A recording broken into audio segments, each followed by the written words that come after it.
Hi students, నేను మీ physics Ramesh sir from right path YouTube channel.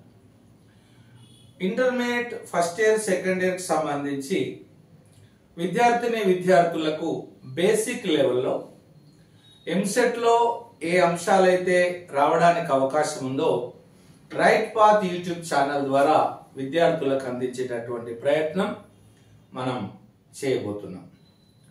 ఎలక్ట్రిసిటీకి సంబంధించి 1-2 వీడియోస్ పెట్టడం జరిగింది.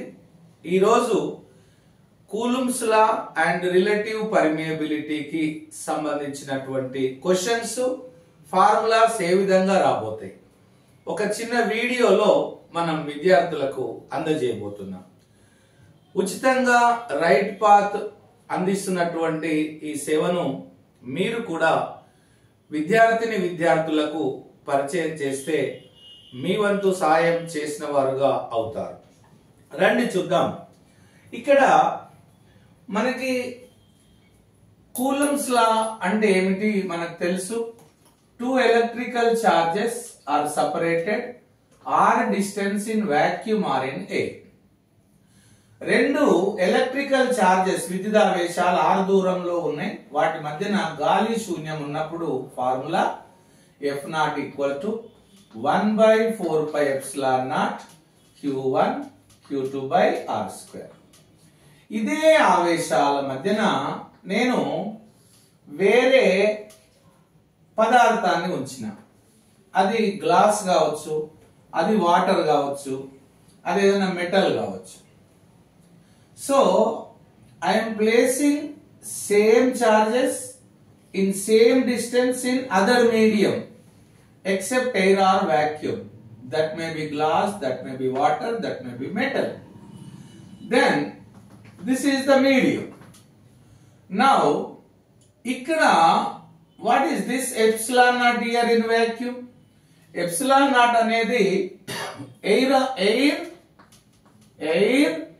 or vacuum relative permeability. Relative permeability. So electric relative permeability, its value we know 4 pi into 10 to the power of -7 coulomb square for Newton meter square. Now what about at the time of medium? So force in medium is 1/4 pi epsilon. Here epsilon is electric medium permeability. యానకం యొక్క విద్యుత్ ప్రవేశశీల్యత. చూడండి Q1 Q2 by ఎంతమా r square. ఇక్కడ epsilon అనేది ఏంటిది? Electric medium permeability. దీని value epsilon not into r. Epsilon not into epsilon r. ఇక్కడ ఎప్సిలాన్ r అనేది ఏంటిదమ్మా అంటే medium relative permeability. Medium relative permeability యానకం యొక్క విద్యుత్ ప్రవేశశీల్యత. దీన్నే రోధక స్థిరాంకం అంటారు. Epsilon r is nothing but medium relative electric permeability. ఓకేనా? It is also known as dielectric constant K. So K equal to ఏమవుతుంది? ఎప్సిలాన్ బై ఎప్సిలాన్ నాట్ కదా. ఇక్కడ నుంచి ఎప్సిలాన్ నాట్ కిందికి వస్తుంది. అంటే దీన్ని మనం ఏమనొచ్చు అంటే దీన్ని మనము యానకం విద్యుత్ ప్రవేశశీలతకు శూన్యం యొక్క విద్యుత్ ప్రవేశశీలతకు మధ్య గల నిష్పత్తిని రోధక స్థిరాంకం అనొచ్చు. So ratio between medium electric permeability and vacuum electric permeability is nothing but dielectric constant or relative electric permeability. Now so for air or vacuum K value ఎంతమ్మా అంటే 1 అన్నమాట. సో వాక్యూమ్ కు 1 ఉంటుంది, ఎయిర్ కు 1.0009. that means approximately equal. Now for water K value is nothing but 80. So for metal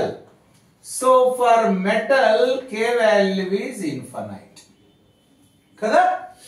ఇప్పుడు చూడండి, ఇప్పుడు ఈ ఫార్ములా నేను ఏం రాస్తున్నా, Fm is equal to ఏం రాయొచ్చమ్మా, 1/4πε0 into K into Q1 Q2 by ఎంతమ్మా R².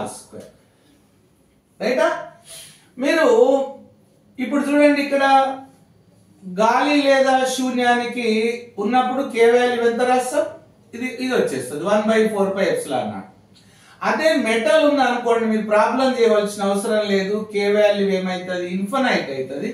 1/∞ వాల్యూ ఏమైపోతుందమ్మా, మొత్తం 0 అయిపోతుంది కదా. ఇప్పుడు దీని నుంచి మనం ఏం ఫార్ములాస్ తీసుకురావచ్చు చూడండి. ఫర్ ఎగ్జాంపుల్ నేనేం చేస్తున్నా, 2 చార్జెస్ తీసుకుంటున్నా. మనకేమడుగుతాడు ఎగ్జామ్ లో, ఎంసెట్కి కానీ స్కూల్ అసిస్టెంట్ వాళ్ళకి కానీ ఏమడుగుతాడంటే, Q1 Q2 చార్జెస్ ఉన్నప్పుడు ఇక్కడ ఎయిర్ ఉన్నప్పుడు 160 న్యూటన్స్ ఉన్నది. ఓకేనా, సేమ్ చార్జెస్. ఇక్కడ Q1 Q2 సేమ్ డిస్టెన్స్ లో ఉన్నప్పుడు ఇది గనక వాటర్ లో ఉంటే ఆ ఫోర్స్ ఎంత అని అడుగుతాడు. చూడండి, simple question.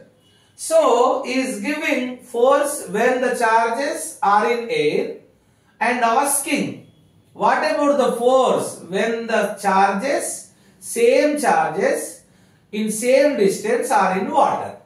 Now what is the formula? M is equal to 1/4πε0 K Q1 Q2 by R². F0 is equal to 1/4πε0. So Q1 Q2 by R², right? Now I am doing Fm by F0. What is happening? Now Fm by F0 అంటే 1/4πε0 1/4πε0 ఇవన్నీ cancel అవుతాయి కదా. ఏం మిగులుతుందమ్మా, 1/K మిగులుతుంది. So Fm is equal to formula ఏమైతుంది, F0/K. రైటా? అంటే force is decreasing K times అన్నమాట. అంటే యానకంలో బలం అనేది K రెట్లు తగ్గుతా ఉన్నది. సో అప్పుడు ఫార్ములా ఏమైతుంది, ఆన్సర్ ఏమైతుంది, Fm ఈక్వల్ టు F0 అంటే 160 కదమ్మా, వాటర్ కు K వాల్యూ ఎంతమ్మా, 8. So 8 2 so Fm is equal to ఏమైతుంది చెప్పండి, 2 వస్తుంది, 2 న్యూటన్స్ వస్తుంది. ఇలాంటి ప్రశ్నలు, ఈజీ ప్రశ్నలు మనకు అడగడానికి అవకాశం ఉంటుంది. అట్లనే కాకుండా ఏమైనా చార్జెస్ ఇచ్చినాడు, charges, for example 16 coulombs and 20 coulombs charges are separated 2 meter distance in water అన్నాడు కదా. అప్పుడు ఫార్ములా ఏమైతుంది, వాటర్ లో Fm is equal to 1/4πε0 into K into Q1 అంటే ఓకేనా, Q1 Q2 by R² కదా. ఇది ఎయిర్ అంటేనేమో డైరెక్ట్ గా వేసుకుంటే ఈ 1/4πε0 వాల్యూ ఎంతమ్మా, ఎంత, 9 into 10⁻⁹. K వాల్యూ వాటర్ లో ఎంతమ్మా, 80 ఇంటూ Q1 అంటే ఎంతమ్మా, 16, Q2 అంటే 20, R² అంటే 2 మీటర్స్ కాబట్టి 2² అవుతుంది. దీన్ని సింప్లిఫై చేసి మనము ఆన్సర్ మల్టిపుల్ చాయిస్ లో చూసుకుంటే అయిపోతుంది. ఇలా కూలంబ్స్ ఇన్వర్స్ స్క్వేర్ లా మీద రకరకాలుగా ఎంసెట్ లో అడగడానికి అవకాశం ఉంటుంది. ఈ విధంగా బేసిక్ లెవెల్ నుంచి మనం నేర్చుకుంటూ పోతే విద్యార్థులు మంచి ర్యాంకును తీసుకోవడానికి అవకాశం ఉంటుంది. నేను మీ physics Ramesh sir from right path YouTube channel. Subscribe చేయండి, షేర్ చేయండి, లైక్ చేయండి. Thank you.